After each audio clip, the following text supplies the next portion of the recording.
I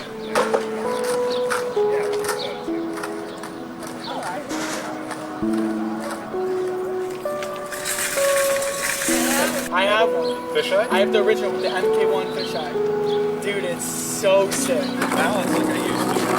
That's what happens though when you stop. That's why it's scary. But I called and they had the real hold.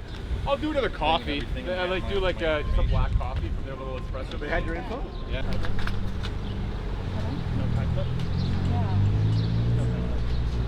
We were able to combine some of how we'd done stuff in the past. You know, our last film, we shot at NASA, you know, because that's where the movie was set, and we couldn't afford to replicate that with sets. So we kind of wanted to stay true to our roots, but then, you know, we weren't going to be able to shoot in RIM's engineering department for a litany of reasons, and so we needed to be able to construct that somewhere. We shot most of the film in Hamilton, and a lot of the film was shot out of an old steel factory that's still there. So, you know, it had sort of the guts of the building and the skeleton, and our production designer, Adam Belanger, and his team kind of were able to turn that place into the engineering department or the sales floor or the warehouse, using kind of pre-existing locations and then just dressing them to match the spaces that we were trying to emulate.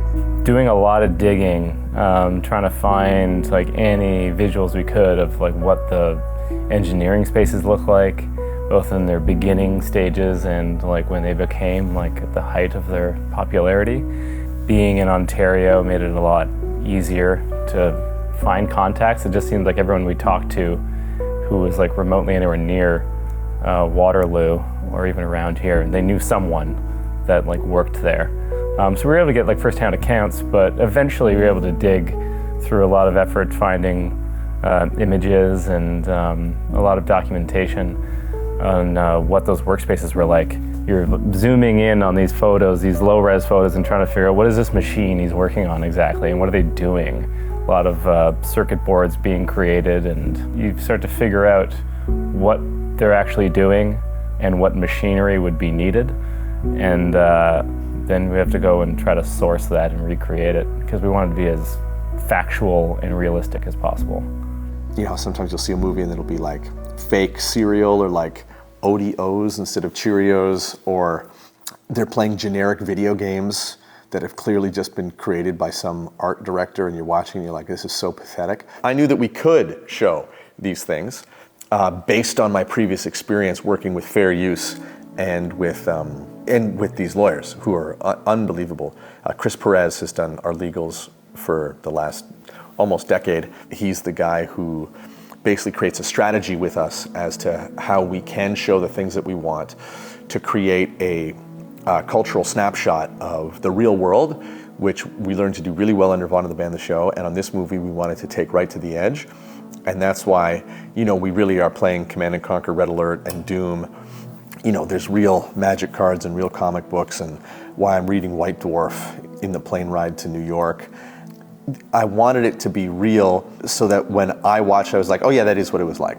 Like, I wanted to recreate the images of my childhood in a way where I could be proud of it,